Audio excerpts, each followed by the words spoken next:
DNA జ్యోతిష్యానికి సాధారణ జ్యోతిష్యానికి తేడా ఏమిటంటే, వేల సంవత్సరాల నుండి సాధారణ జ్యోతిష్యం ద్వారా ఒక జాతక చక్రం చూసి భూత భవిష్యత్ వర్తమాన కాలాలలో ఎప్పుడు ఎలా ఏమి జరుగుతుందని చెబుతూ, ఒకవేళ అవి గాని అనుకూలంగా జరగకపోతే ఎలాగైనా ప్రకృతికి విరుద్ధంగా వాటిని మార్చేయాలని, అది కుదరకపోయినా పరిహారాల నెపంతో చేసే పద్ధతిది. కానీ దానికి మారుగా డిఎన్ఏ జ్యోతిష్యం ద్వారా ఇవన్నీ ఎందుకు జరుగుతున్నాయని కనుగొని ఒక పని చేసే ముందే అది సరైనదా కాదా అని సరైన సమయంలో మనము తీసుకునే మంచి నిర్ణయం జీవితంలో అన్నింటిలో విజయాలు సాధించడానికి సలహాలు మార్గదర్శకాలు చెప్పే నిజమైన జ్యోతిష్య విధానం ఇది. ఏది మీకు అవసరమో మీరే నిర్ణయించుకోగలరు. ప్రపంచవ్యాప్తంగా ఉన్న డిఎన్ఏ ఆస్ట్రాలజీ ప్రేక్షక మహాశయులందరికీ నా హృదయపూర్వక నమస్కారములు. నేను తిరుపతి పట్టణములోని రేణిగుంట నుండి మీ గుణబ్రహ్మ సరస్వతి. ఈ వీడియో ద్వారా ఎవరెవరు ఏ నక్షత్రాలలో పుట్టి ఉంటే వారు అమ్మాయి కావచ్చు లేదా అబ్బాయి కావచ్చు, డిఎన్ఏ ఆస్ట్రాలజీ ప్రకారంగా వారి జీవితంలోకి ప్రవేశించే భాగస్వామి ఎలాంటి నక్షత్రాలలో ఉన్నటువంటి వారిని వివాహం చేసుకోకూడదు అన్న శీర్షిక మీద ఈ వీడియో ఉండబోతుంది. అయితే చాలామంది చేసే చిన్న చిన్న పొరపాట్ల వల్లే ఈ రోజుల్లో తల్లిదండ్రులు బాధపడుతున్నారు. ప్రతిరోజు నాకు చాలా ప్రాంతాల నుంచి ఇలాంటి సమస్యలతో బాధపడుతున్నటువంటి తల్లిదండ్రులు ఫోన్ చేస్తున్నారు. గురుగారు, మా అబ్బాయిది ఈ నక్షత్రము, నేను కొంతమంది పండితుల్ని కలిసినప్పుడు ఈ నక్షత్రంలో ఉన్న అమ్మాయిని పెళ్లి చేసుకుంటే బాగుంటుందని పెళ్లి చేశారు. కానీ ఈ మధ్య కాలంలో మీ యొక్క డిఎన్ఏ ఆస్ట్రాలజీ సంబంధమైన వీడియోలను వింటుంటే మీరు ఏమైతే చెప్తున్నారో అవన్నీ కూడా పొల్లుపోకుండా మా బిడ్డల యొక్క వివాహ జీవితంలో చోటు చేసుకుంటూ ఉంది, కనబడుతూ ఉన్నాయి. అయితే ఆల్రెడీ అయిపోయినటువంటి విషయాన్ని మీరేమంటే వాటిని గురించి మా దగ్గరికి తీసుకురాకండి అంటున్నారు. మరి మా అమ్మాయి లేదా మా అబ్బాయి పరిస్థితి ఇంతేనా జీవితకాలం అని బాధపడుతున్నారు. నేను ఒకటే అంటున్నాను, డిఎన్ఏ ఆస్ట్రాలజీ అనేది ఏమిటంటే రైట్ టైంలో రైట్ డిసిషన్ తీసుకునేదానికి మాత్రమే. ఇది పాజిటివ్ వే ట్రావెలర్స్కి మాత్రమే యూజ్ అవుతుంది అంటుంటాను. మనం ఒక నిర్ణయం తీసుకుంటే అది పాజిటివ్గా ఉంటే ఆ దారిలో మనం ప్రయాణం చేయాలి, నెగిటివ్గా ఉంటే ఆ దారిలో మనం ప్రయాణం చేయకూడదు. కానీ మిమ్మల్ని ఇంతవరకు గైడ్ చేసినటువంటి మహానుభావులు ఇది బాగుందిలే, సర్దుబాటు చేసుకుని మీరు వివాహానికి వెళ్ళొచ్చు అని చెప్పేస్తారు. తీరా మీరు వారి మాటల్ని పూర్తిగా నమ్మేసి వివాహానికి వెళ్ళి ఆ తర్వాత మిగిలినటువంటి జీవితం అంతా కూడాను నరకయాతనని, నరకప్రాయమైన జీవితాన్ని అనుభవిస్తూనే ఉన్నారు. దాని నుంచి మారండి దయచేసి. మన జీవితము మన నిర్ణయం మీద ఆధారపడి ఉంది అని చెప్తుంటాను. అయితే ఇక్కడ ఈరోజు మనం చర్చించబోయే ఒక్క చిన్న విషయాన్ని గురించి చెప్తాను. ఆ తర్వాత తదుపరి వీడియోలో ఇలాగా కంటిన్యూస్గా 6 వీడియోలు దీని మీద ఉంటాయి. ఈరోజు మనము ఒక అమ్మాయి కావచ్చు లేదా అబ్బాయి కావచ్చు, వివాహ వయసుకు వచ్చిన తర్వాత తల్లిదండ్రులు ఏం చేస్తారంటే అలియన్స్ కోసము ప్రయత్నం చేస్తారు. మీ అమ్మాయికి కానీ మీ అబ్బాయికి కానీ ఎతికే సమయంలో వివాహ ప్రాప్త పొంతనాలు గురించి చూడాలి మొదట. అంతేగాని నక్షత్రాలు ఇవి ఏమి జంతువుల్ని కలిగి ఉన్నాయి, ఇది ఏమి జంతువుల్ని కలిగి ఉన్నాయి అనేసి మనము పొంతనాలకు వెళితే నష్టపోతారు. జంతువులతో పోల్చుకొని మనుషుల్ని కలపడం అనేది కరెక్ట్ కాదు. ఈ మధ్య కాలంలో పెద్ద పెద్ద రాజకీయ నాయకులు కానీ పవర్ స్టార్లు కూడాను కొంతమంది ఉన్నారు. వీళ్ళు ఏం చేస్తుంటారంటే వాళ్ళ ఉంగరాలను చూసినట్లయితే ఒకటి తాబేలు ఉంగరం అని, నాగుపాము సంబంధమైన ఉంగరం అని, ఇంకొకరు ఇంకొక జంతువు ఉంగరం అని ఇలాంటివి వేసుకొని తిరుగుతున్నారు. అసలు నేనేమనుకుంటున్నానంటే మనం మనిషి ఇతర జంతువులకంతా ఎక్కువగా ప్రాధాన్యత కలిగినటువంటి వారం కదా. మరి ఈ జంతువుల్ని, ఈ యొక్క చిన్న చిన్న కీటకాలని, చిన్న చిన్న విషయాలు అంటే ఈ పురుగుల్ని, వాటిని మనము ఉంగరాల్లోనూ లేదా మెడలోనూ వేసుకొని తిరగడం వల్ల ఉపయోగం ఏమైనా ఉందా? మనకంటే గొప్పవేం కావు కదా అవి అనేది నేను అభిప్రాయపడుతుంటాను. కానీ వాళ్ళ అభిప్రాయం బట్టి వాళ్ళకి మహాపండితులు, ప్రముఖులు సజెస్ట్ చేసిన దాన్ని బట్టి వేసుకొని తిరుగుతున్నారు. వాళ్ళ తంటాలు వాళ్ళు పడనలేండి, మనకు అవసరం లేదు.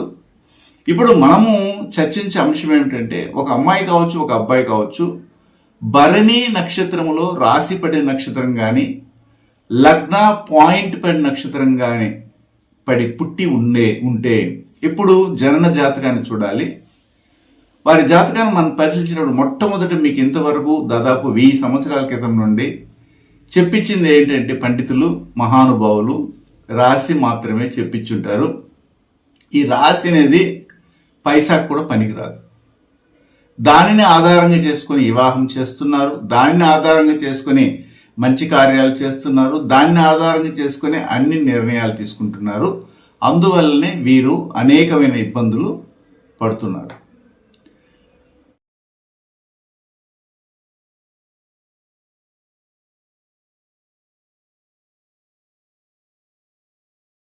డిఎన్ఏ జ్యోతిష్యం నేర్చుకోవడానికి ఆసక్తి ఉన్న వారందరికీ గురువుగారి తరపున స్వాగతం. దైవజ్ఞ శ్రీ గుణబ్రహ్మ సరస్వతి గారి నుండి ఆన్లైన్ ఆడియో క్లాసుల ద్వారా అద్భుతమైన ఈ వంశపారంపర్య జ్యోతిష్యంను బేసిక్స్ నుండి అడ్వాన్స్ వరకు నేర్చుకోవాలంటే మీరు ఒక్కసారిగా ఫీజు చెల్లించేస్తే మిమ్మల్ని డిఎన్ఏ వాట్సాప్ గ్రూప్లో యాడ్ చేసినప్పటి నుండి మీ జీవితకాలం డిఎన్ఏ జ్యోతిష్యానికి సంబంధించిన క్రొత్త అప్డేట్స్ని ఆ వాట్సాప్ గ్రూప్లో నిరంతరం పొందవచ్చు. ఫీజు చెల్లించిన వెంటనే జరిగిపోయిన పాఠాలు మీ ఈమెయిల్ ఐడి ఇస్తే గూగుల్ డ్రైవ్కి మొదటే గురువుగారు పంపిస్తారు. అందులో మీకేదైనా డౌట్స్ వస్తే జూమ్ క్లాస్లో గురువుగారే స్వయంగా క్లియర్ చేస్తారు. పీడిఎఫ్ కానీ ప్రింటింగ్ మెటీరియల్ కానీ ఇవ్వబడదని గమనించగలరు. ముఖ్యమైనది ఏమిటంటే లగ్న పాయింట్. లగ్నము అందరికీ తెలిసి ఉంటుంది. లగ్నము ఏ పాయింట్లో, ఏ నక్షత్రంలో కూర్చున్నప్పుడు మనం పుట్టాం. ఆ లగ్న అధిపతి వెళ్ళి ఏ నక్షత్రంలో కూర్చున్నారు, అది మన శరీరంలో ప్రవేశించినటువంటి ఆత్మతత్వాన్ని తెలియజేస్తుంది. ఇలాంటి చిన్న చిన్న విషయాలు కూడా తెలుసుకోలేని పరిస్థితిలో మన జ్యోతిష్ శాస్త్రం ఉంది. దాని గురించి గొప్పగా మీకు అందించే జ్ఞానం ఉన్నటువంటి వాళ్ళు కూడా లేరు. మనం ఏమన్నా చెప్తామనేసి ప్రయత్నం చేస్తే పనికి మాలినటువంటి ఒక గ్రూప్ ఉంది. ఆ గ్రూప్ ఏం చేస్తుందంటే కుర్రీలు పెడతా ఉంటుంది అక్కడక్కడ వచ్చి. అయితే మేమైతే డోంట్ కేర్, దాని గురించి పట్టించుకోం. మాకున్న జ్ఞానాన్ని, మా గురువులు అందించినటువంటి సదభిప్రాయ జ్ఞానాన్ని అంతా కూడాను అందరికి పంచుతుంటాం. అది అందుకున్న వాళ్ళు అందుకున్నట్లు. అంతేకాకుండా మా దగ్గరికి అపాయింట్మెంట్కు రావడం అనేది అంత సులభమైంది కాదు. అలా వచ్చినటువంటి వాళ్ళు ఖచ్చితంగా జీవితంలో బాగుపడేవారుగానే ఉంటారు. అయితే అందరికీ మేము అపాయింట్మెంట్ ఇవ్వడానికి సిద్ధంగా లేదు. వారు అడిగే క్వశ్చన్లు, మేము అడిగే క్వశ్చన్లకి కరెక్ట్గా ఆన్సర్లు ఇవ్వగలిగితేనే మొట్టమొదటని ఫిల్టర్ చేసి పడేస్తాం. మీకు అపాయింట్మెంట్ లేదని కూడా కరాఖండిగా చెప్పేస్తాం. చాలామంది తల్లిదండ్రులు బాధపడుతున్నారు. మా అమ్మాయి లేదా మా అబ్బాయి భరణి నక్షత్రంలో పుట్టారండి అంటే వాళ్ళకి రాశిపడిన నక్షత్రమే తెలిసి ఉంటుంది. లగ్న పాయింట్ పడిన నక్షత్రం ఒకవేళ భరణిలో కూడా ఉన్నా కానీ లెక్కలోకి తీసుకోవాలి. అలాంటప్పుడు వారి గురించి వివాహానికి ప్రయత్నం చేసేటప్పుడు వివాహ వేట స్టార్ట్ చేసినప్పుడు అంటే సెర్చ్ చేస్తారు ఎవరిని పెళ్లి చేయాలని. వీళ్ళ నిర్ణయాలు వీళ్ళే తీసుకుంటారు.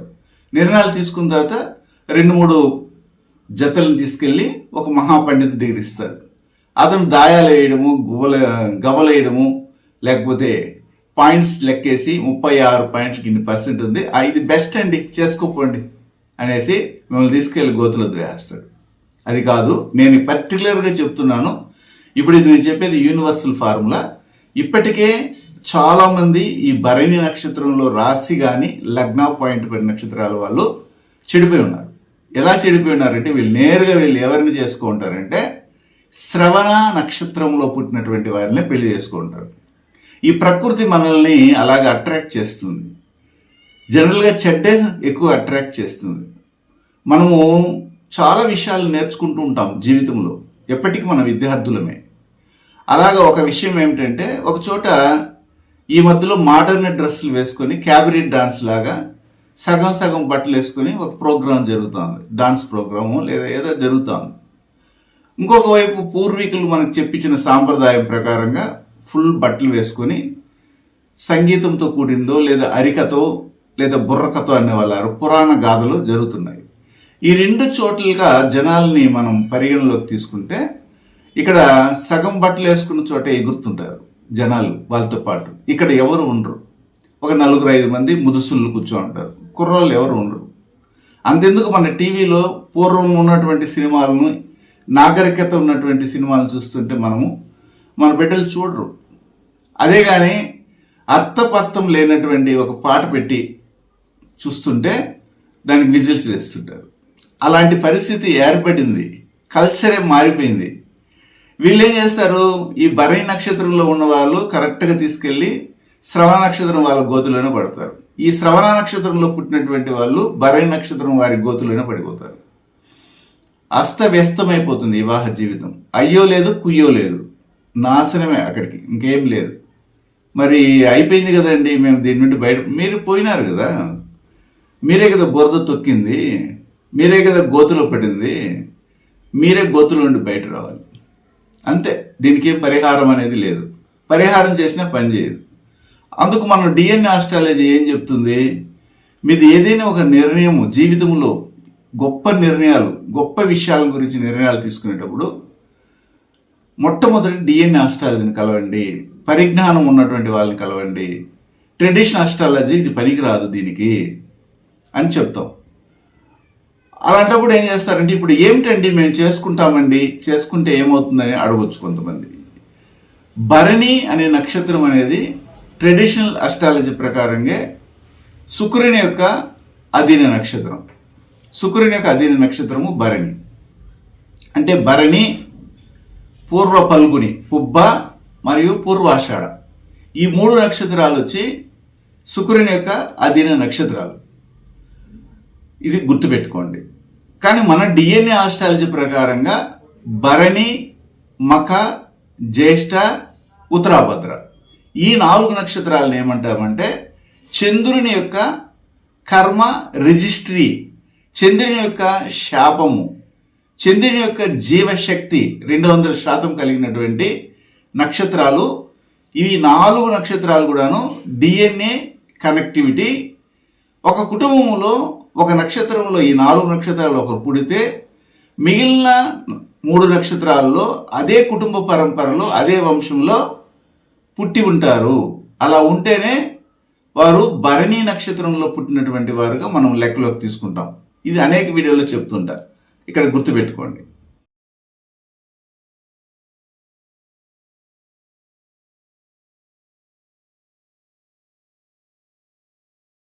గురువు గారి నుండి డిఎన్ఏ ఆస్ట్రాలజీ ప్రకారంగా మీ జాతక పరిశీలన చేయించుకుని సలహాలు, మార్గదర్శకాలను పొందాలంటే మా త్రిశక్తి డిఎన్ఏ ఆస్ట్రాలజీ యూట్యూబ్ ఛానల్లో మరిన్ని వీడియోలు చూసి ఒక అవగాహనకు వచ్చాక మీకు ఉపయోగపడుతుందనిపిస్తేనే ఫోన్ ద్వారా కానీ లేదా డైరెక్ట్గా కానీ అపాయింట్మెంట్ కొరకు సంప్రదించగలరు.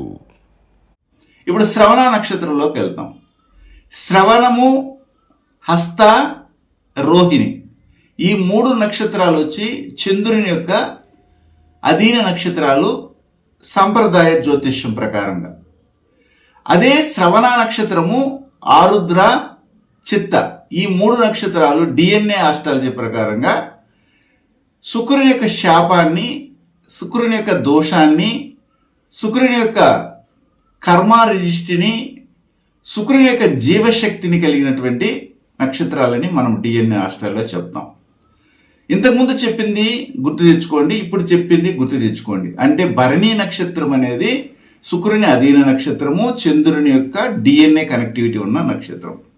శ్రవణ నక్షత్రం అనేది చంద్రుని అధీన నక్షత్రము మరియు శుక్రుని యొక్క డిఎన్ఏ కనెక్టివిటీ ఉన్న నక్షత్రం. ఈ రెండు నక్షత్రాలు కలవడం వల్ల జిగ్జాగ్ కాంబినేషన్తో కూడినటువంటి జీవితం ఏర్పడుతుంది.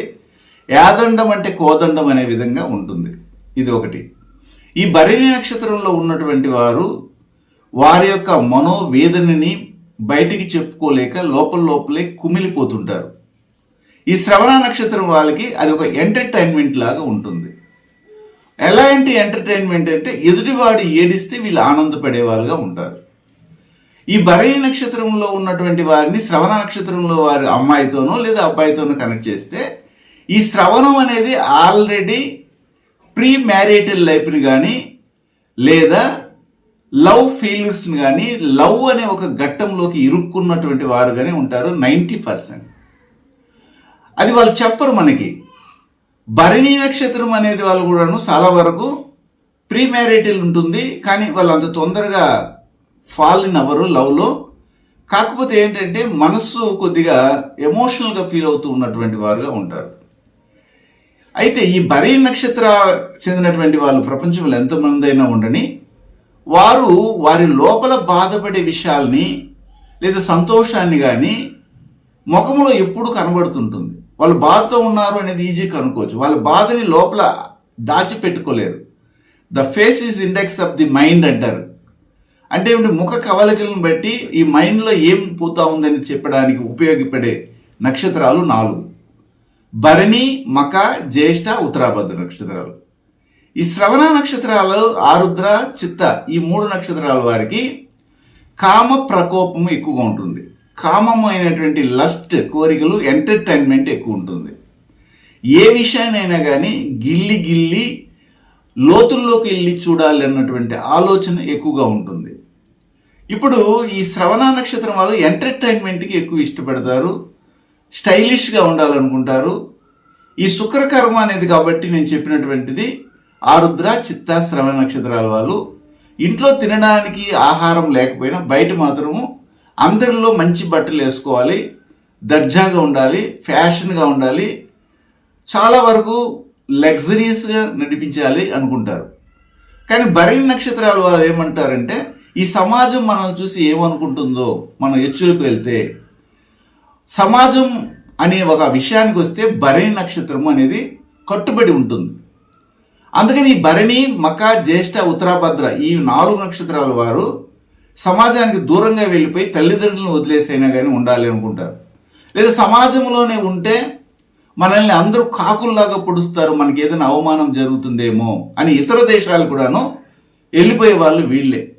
అయితే ఈ శ్రవణ నక్షత్రము, ఆరుద్ర, చిత్త ఈ శుక్రకర్మ రిజిస్ట్రీ మరియు ఇవి శ్రవణం అనేది చంద్రుని అధీన నక్షత్రం కాబట్టి వీరికి ఏ విధంగా ఉంటుందంటే సింపుల్గా చెప్పొచ్చు, ఒక 100 రూపాయలు చేతిలో ఉంటే ఆ 100 రూపాయలని చాలా ఫాస్ట్గా ఖర్చు పెట్టడం, ఎక్కువగా యూజ్ చేసేయడం, వీరి యొక్క యవ్వనాన్ని కానీ వీరి యొక్క వీర్యశక్తిని కానీ వీరి యొక్క కామ కోరికలను కానీ త్వరగా అయిపించుకొని చివరికి 0 లెవెల్కి వెళ్ళి అవసాన దశలో వచ్చినటువంటి భాగస్వామికి సరైన సుఖశాంతులను అందించినటువంటి వారుగా ఉండి అసహనాన్ని ఫీల్ అయ్యి ఎదుటివారు నాకు సహకరించడం లేదని సందేహపడేవారుగా కూడా ఉంటారు. సో ఇన్ని విషయాల్ని మనం లెక్కలు తీసుకొని భరణి నక్షత్రంలో పుట్టినటువంటి ఒక అమ్మాయి కానీ అబ్బాయి కానీ శ్రవణ నక్షత్రంలో పుట్టినటువంటి ఒక అబ్బాయిని కానీ అమ్మాయిని కానీ అంటే ఆపోజిట్ సెక్స్తో వివాహాలు చేయకూడదు అని అంటుంటాం. ఇంత నిగూఢమైనటువంటి సారాంశం అందులో ఉంది. ఇది ఏ పుస్తకంలో ఉంది, ఏ గ్రంథంలో ఉంది, దీనికి ప్రమాణం ఏమిటని మహామేధావులు అడుగుతుంటారు. నేను చెప్పినవన్నీ అంశాలన్నీ కూడాను పబ్లిక్లోనే పెడుతున్నాం. ఇది యూనివర్సల్గా అందరికీ వర్తించే విషయాలు. ఇప్పుడు మనం చూస్తుంటాం ఈ ఆరుద్ర, చిత్త, శ్రవణ నక్షత్రాలు శుక్రుని కర్మ రిజిస్ట్రీ కలిగిన నక్షత్రాలు అని చెప్తున్నాం. అయితే ఈ శ్రవణ నక్షత్రం వాళ్ళు మీరే కామెంట్ పెట్టండి, కనీసం వాళ్ళ ఇంట్లో ఒక్కరైనా కానీ ప్రేమలో పడినటువంటి వాళ్ళు ఉంటారు. ఆ ప్రేమ సక్సెస్ అయిందా ఫెయిల్ అయిందా అనేది వేరే విషయం. సక్సెస్ అయి ఉండొచ్చు, ఫెయిల్ అయి ఉండొచ్చు. కానీ ప్రేమ అనే ఒక విషయాన్ని టచ్ చేయిందే ఆ కుటుంబ పరంపర, వారి యొక్క వంశము ఉండనే ఉండదు. అయితే లేదంటే శ్రవణ నక్షత్రం ఉండిందంటే తప్పు. శ్రవణ నక్షత్రం అనేది ఉంది అంటే కంపల్సరిగా అదే కుటుంబంలో ఈ ప్రేమ అనే సంబంధమైన విషయం ఉండక తప్పదు. కావాలంటే మీరు కామెంట్ పెట్టండి, లేదని ఎవరైనా చెప్పలేరు. ఇది యూనివర్సల్ ఫార్ములా. ఇవన్నీ ఏమీ తెలుసుకోకుండా వేలల్లో లెక్క పెట్టేసి తారాబలం కుదిరింది, నైదన తార, లేకపోతే క్షేమ తార, లేకపోతే సంపత్ తార, ఈ నక్షత్రం అంటే ఈ నక్షత్రానికి బేసి సంఖ్యలో వచ్చింది, బ్రహ్మాండంగా ఉంటుంది, సంపదలు ఎల్లువులుగా వస్తాయి, ఈ అమ్మాయిని పెళ్లి చేసుకుంటే లేదు మీ అబ్బాయిని చేసుకుంటే మీరు కోటీసులు అయిపోతారు, అదృష్టం తలుపు తెరుస్తుంది, ఇలాంటివన్నీ చెప్పేసి ఈ భరణి నక్షత్రంలో పుట్టినటువంటి వారిని తీసుకెళ్లి శ్రవణం వారితోనూ, శ్రవణ నక్షత్రంలో పుట్టినటువంటి వారితో వెళ్ళి భరణితో చేస్తుంటారు. ఈ ఆరుద్ర చిత్త శ్రవణ నక్షత్రాల వాళ్ళు ఎక్కడ ఎక్కువ కనబడతారు తెలుసా? సినీ ఫీల్డ్లో కనబడతారు, ఎంటర్టైన్మెంట్ ఇచ్చే టీవీలో కనబడతారు.